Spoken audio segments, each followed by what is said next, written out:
एक सुंदर कविता आहे बघा. दुःख अडवायला उंबऱ्यासारखा, मित्र वणव्यामध्ये गारव्यासारखा. आता हे बोलायला, ऐकायला, सांगायला ठीक आहे, पण वास्तव जीवनामध्ये असे काही मित्र असतात की जे उंबऱ्याच्या आत आले की गारव्यासारखं आयुष्यसुद्धा वणव्यासारखं होऊन जातं. आणि असे अनेक मित्र पक्ष्यासारखे आयुष्यामध्ये येतात, आपल्याकडे येतात, आपलाच दाणापाणी खातात आणि त्यांचं काम झालं की ते उडून जातात. तर आजची घटना जी आहे ती आहे दोन मित्रांची. आता बाकी काय घडतं त्याच्यामध्ये, कशा पद्धतीनं हे कथानक सरकत जातं पुढं, ते आपण या स्टोरीमध्ये बघणार आहोत. तर दिल्ली या ठिकाणी राहणारा तरुण आहे दीपक उर्फ देवा मुन्नावर राठोड. तर याचं वय साधारण 23च्या आसपासचं आहे आणि यांच्या घरचा कपड्याचा व्यवसाय आहे. आणि दिल्लीमध्ये यांचं कुटुंब आहे, आईवडील आहेत, बाकीची मंडळी आहेत आणि घरची परिस्थिती अत्यंत चांगली आहे, श्रीमंतीची आहे. आता हा जो दीपक आहे तो दीपक ड्रायव्हिंग शिकायला एका ठिकाणी जात होता. आता या ठिकाणी त्याची भेट रुपेश रामनाथ रॉय नावाचा एक 22-23 वर्षाचा तरुण आहे त्याच्याशी झालेली होती. आणि हा तरुणसुद्धा कपड्याचा व्यापारी आहे असं त्यानं सांगितलेलं होतं. आता यामुळे मग या दोघांची चांगली मैत्री झाली, कारण हा सुद्धा कपड्याचा व्यापारी, तो सुद्धा कपड्याचा व्यापारी, दोघांची आवड सेम आणि त्याच्यामुळे यांची चांगली मैत्री वाढायला लागली होती. आता हा जो रुपेश आहे तो रुपेश बिहारच्या मुझफ्फरनगर जिल्ह्यामधलं औराई नावाचा तालुका आहे, त्या ठिकाणचं भरथुआ नावाचं गाव आहे, तर त्या भागामध्ये राहणारा होता. आता यांची मैत्री वाढली, त्यानंतर फोन नंबर एकमेकांना दिले गेले, फोनवरती संभाषण वाढलं, बोलणं चालणं, त्यानंतर मग एकमेकांना ते भेटायला लागले आणि अत्यंत घट्ट अशा पद्धतीची मैत्री झालेली होती. त्यानंतर 31 मार्च 2003मध्ये या दोघांनी मुंबईला जायचं ठरवलेलं होतं.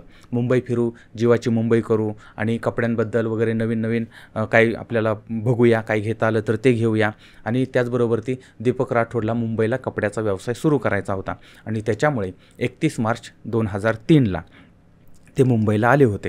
आणि सांताक्रूज या ठिकाणचं विलेपार्ले स्टेशन आहे त्याजवळचं हॉटेल आहे, हॉटेल नेक्स्ट आहे, त्यामध्ये त्यांनी 108 नंबरची रूम जी आहे ती घेतलेली होती आणि तिथं दोघं एकत्र राहिलेले होते. 2-3 दिवस त्या ठिकाणी राहिले, त्या ठिकाणी मुंबई फिरले, मौज मस्ती मजा वगैरे केली आणि बाहेर हॉटेलमध्ये जेवण वगैरे सगळं काय मस्तपैकी चाललेलं होतं.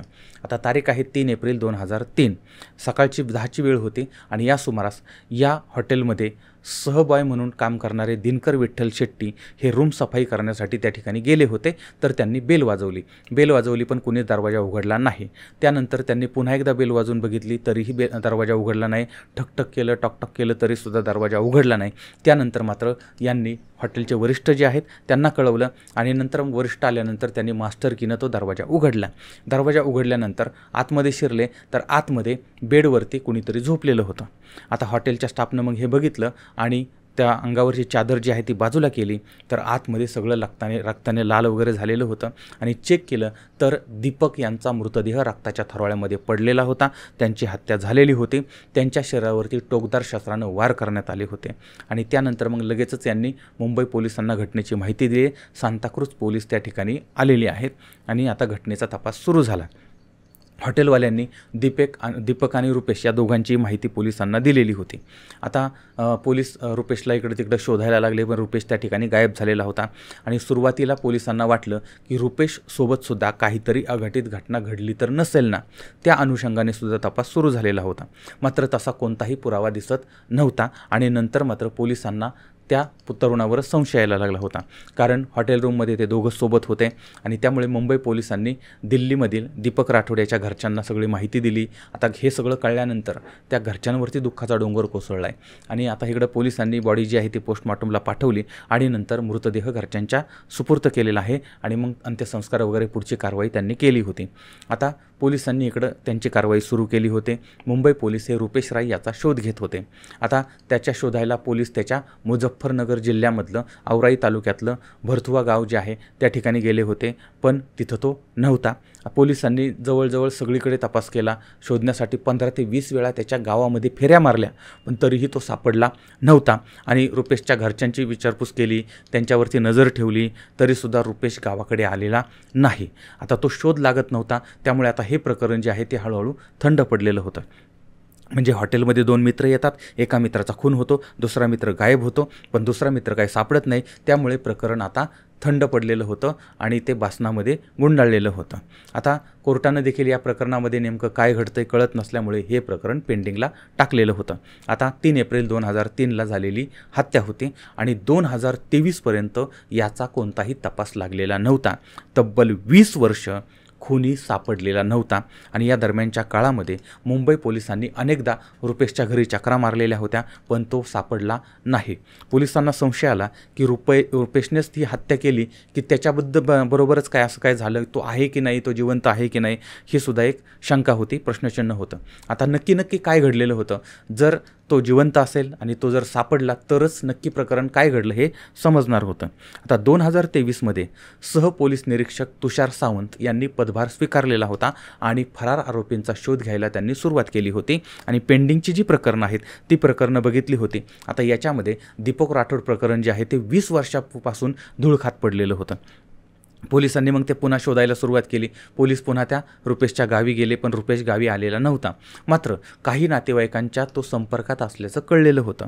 त्यानंतर मग पोलिसांनी त्या नातेवाईकांची माहिती घेतली आणि त्यावेळेस पोलिसांना समजलं की तो अतुल केडिया नावानं मुंबईमध्येच राहतो आहे. त्यानंतर मग पोलिसांनी आसपासच्या परिसरामध्ये शोध घ्यायला सुरुवात केली आणि एका गोपनीय बातमीदाराकडून अशी माहिती मिळाली की एक व्यक्ती ठाणे शहराच्या माझीवाडा या भागामधील एका स्वीट मार्टमध्ये कामगार म्हणून काम करतो आहे आणि तो रुपेश रायसारखा दिसतो आहे. आणि त्यानंतर मग पोलीस त्या ठिकाणी पोहोचले, सापळा रचला, त्याला ताब्यात घेतलं, विचारपूस केली आणि त्यानं त्याचं नाव वेगळं सांगितलं, मला या गोष्टीचं काय माहीत नाही, असं केडिया म्हणून त्यानं त्याचं नाव सांगितलं होतं. त्यावेळेस मग पोलिसांनी त्यांचा खाकीचा इंगा दाखवला आणि त्यानंतर मग त्यांना सांगितलं त्याचंच नाव आहे रुपेश रामनाथ राय. आणि शेवटी 4 जून 2023ला पोलिसांनी त्याला अटक केली. 20 वर्षापासून हा फरार असलेला आरोपी अखेर पोलिसांना सापडला होता. त्यावेळेस त्याचं वय साधारणपणे 42च्या आसपासचं, 42-43च्या आसपासचं झालेलं होतं. आता गुन्हा त्यानं केला होता साधारण 20-22व्या वर्षी. पण ही हत्या का केली होती आणि कशी केली होती? आता दीपक राठोड आणि रुपेश राय हे दोघंही मुंबईमध्ये फिरायला आले होते, हॉटेलमध्ये राहिले होते, मौज मजा वगैरे सगळं त्यांचं चाललेलं होतं. आता एका हॉटेलमध्ये दोघंही जेवत असताना दोघांमध्ये बिलावरून आणि काहीतरी कारणावरून वाद झाला होता, पैसे देण्यावरून वगैरे वाद झाला आणि त्यानंतर मात्र त्यांच्यामध्ये चांगलंच भांडण झालं होतं आणि नंतर दोघंही नेक्स्ट हॉटेलमध्ये त्यांच्या आलेले होते आणि आता त्यांची गावाकडे जायची तयारी चालली होती. आता दीपक राठोड जो आहे त्याची आर्थिक परिस्थिती अत्यंत चांगली होती, त्याच्याकडे बक्कळ पैसा होता आणि ही बाब रुपेशला माहीत होती. मुळामध्ये रुपेश हा सुद्धा एक गुन्हेगार होता आणि 2001मध्ये त्याच्यावरती दिल्लीमध्ये सुद्धा एक गुन्हा दाखल करण्यात आला होता आणि आता मुंबईमध्ये सुद्धा हे दोघं आले होते आणि मित्राच्या बॅगमध्ये लाखो रुपये आहेत ही गोष्ट त्या रुपेशला समजलेली होती आणि ते पैसे बघून त्याच्या तोंडाला पाणी सुटलेलं होतं आणि त्यामुळे त्यानं आपल्याच मित्राला मारण्याचा कट रचलेला होता. आणि एका बेसावध क्षणी रुपेशनं जेवणासाठी आलेली जी म्हणजे जेवणामध्ये आलेली जी काटेरी चमचा होता किंवा बटर नाईफ होता, त्या बटर नाईफनं त्या दीपक राठोड याच्या गळ्यावरती त्यानं वार करायला सुरुवात केली. सपासप त्यानं वार केले आणि चमच्या गळ्यामध्ये घुसल्यामुळे रक्तस्राव वाढला आणि त्या ठिकाणी दीपक जो आहे तो मृत्युमुखी पडलेला आहे. आणि त्यानंतर यानं दीपकचा मृतदेह बेडवरती व्यवस्थित करून ठेवला, अंगावरती पांघरून टाकलं आणि दीपकच्या जवळचे जवळजवळ 1.5-2 लाख रुपये ते त्याने घेतले आणि तिथून तो पसार झाला. ह्याच्यानंतर रुपेशला माहीत होतं की पोलीस त्याचा शोध घेणार, म्हणून तो गावाकडे गेलाच नाही. काही वर्ष नाव बदललं, तो मुंबईमध्ये काम करून राहत होता.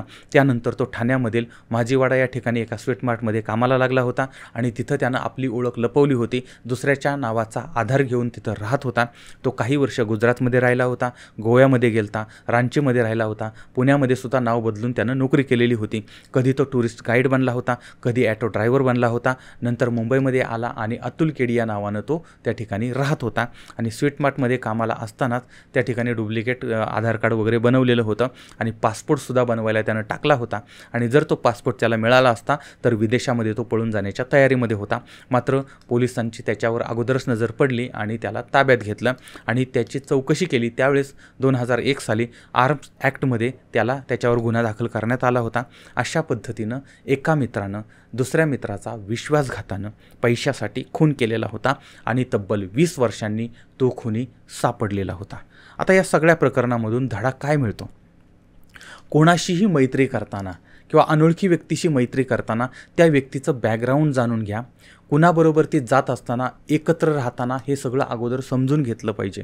दुसरी गोष्ट, तुमच्याकडे किती पैसे आहेत, तुमच्या उत्पन्नाची साधनं काय आहेत, तुम्हाला पैसा कसा येतो, काय येतो, या गोष्टीची कोणालाही कल्पना देऊ नका. कारण अनेक लोक पैसा बघितला की त्यांची मती बिघडली जाते. बरं, आता याबद्दल अजून तुम्हाला काय वाटतं ते सुद्धा मला जरूर कळवा. पुन्हा भेटूया पुढच्या भागामध्ये नवीन विषयासह. तोपर्यंत धन्यवाद.